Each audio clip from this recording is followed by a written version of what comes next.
In this lecture, we are going to see directive tags.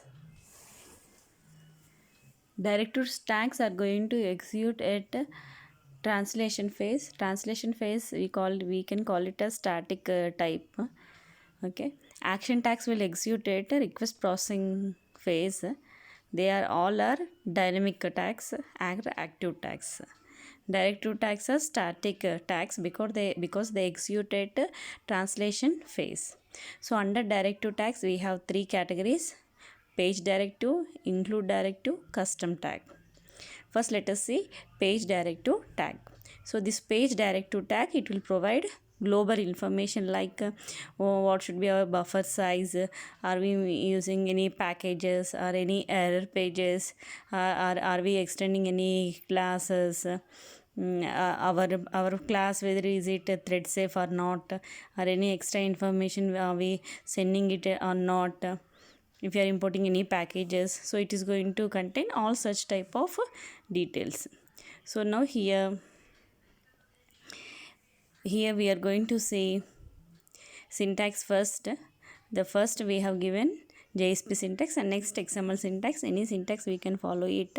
No, it doesn't matter whether you follow JSP or XML syntax. So JSP syntax is %@ page attribute equal to some value. Next XML syntax is JSP : directive dot page, next followed by attribute and its value. Here first let us see the attributes that come under page directive tag. So here I have displayed the list of attributes. The first one is language. So language is Java. By default we knew it as we are working with Java language. Next, import. If you want to import any packages, multiple packages you can import here. Here in this example I have shown you that two packages we are importing: java.util.asterisk and java.net.asterisk. Suppose if you want to import a few more packages, you can do it at the end, just semicolon. Next, the third attribute is extend. So whichever class you want to extend it, thread class or some other class, any exception classes, okay, you can extend it. Next, content type. We know that content type is HTML/text/HTML. Next, buffer. Here JSP program, they will not display the output directly to the browser window. In between, if you want, we can put a buffer. Okay, so first JSP program will put that output in the buffer. After that, from buffer it will be taken to the browser side. So here we have a choice. So buffer equal to none or some KB. Suppose if it is none, we are not using any buffer. If you want to specify some buffer size like 32 KB or 64 KB, you can do it here. Next, the next one is session. Session by default it is true. If you don't want any session handling, just you can make it as false.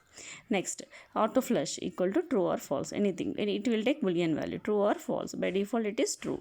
So whenever you use buffer, then we can take the help of this auto flush. So with the help of this auto flush, the buffer, whatever the data it is there in the buffer, it will be cleaned, it will be flushed.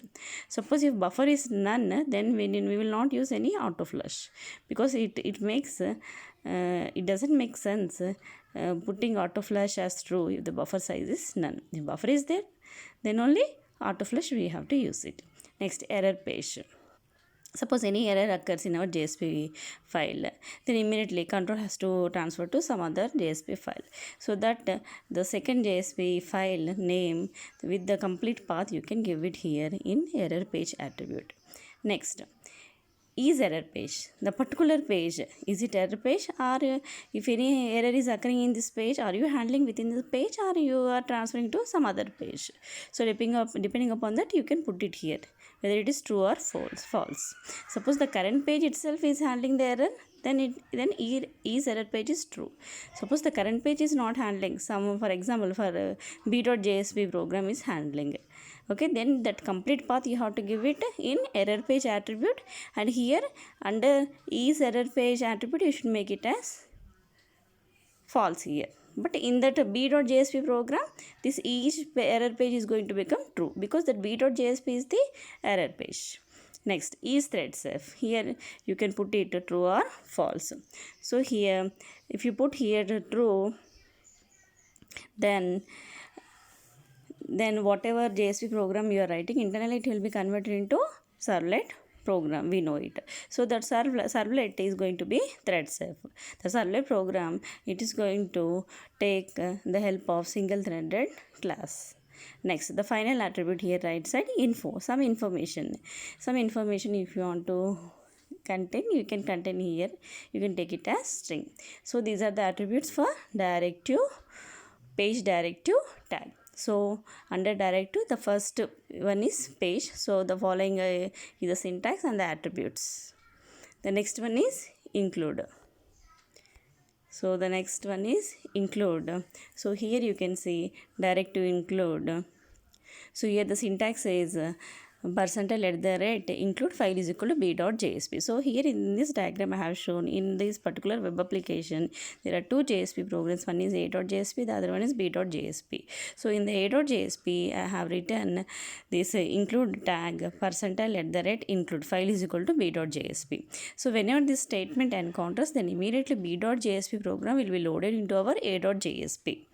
Okay, but here whenever you work with directive tags, already I told you that directive tags are static, they are going to execute at translation phase, okay, at compile time. So here a.jsp and b.jsp compulsory, they must belong to the same web application. Okay, both a.jsp and b.jsp, they must belong to the same web application, then only this directive include is going to be work. The same action include also we are going to see. The difference between directive include and the action include is directive, when you work with directive include, compulsory a.jsp and b.jsp, they must belong to the same web application. But coming to action include, a.jsp and b.jsp, they can belong to different web application, no problem, because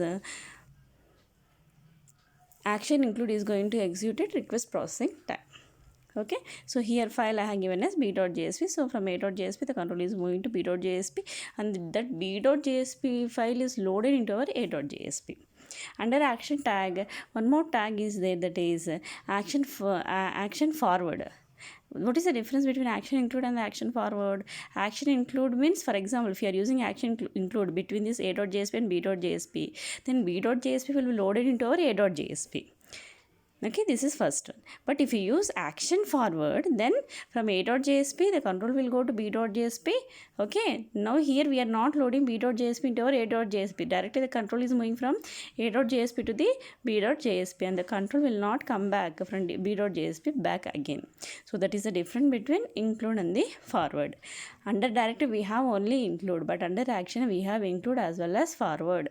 And action tags, they execute at a request processing time. They are dynamic, and this directive tag, directive include, it will execute at compile time, that is translation phase time. So these differences are very important. And next, the third directive tag is taglib. Here I have given the syntax %taglib is equal to xyz and some prefix to the tag. So mainly this directive tag lib is used to develop custom tags. Next, in the further classes we are going to see in detail about this taglib and a demonstration program on this taglib, that is demonstration program on custom tags also. So I'll close my session here. Thank you.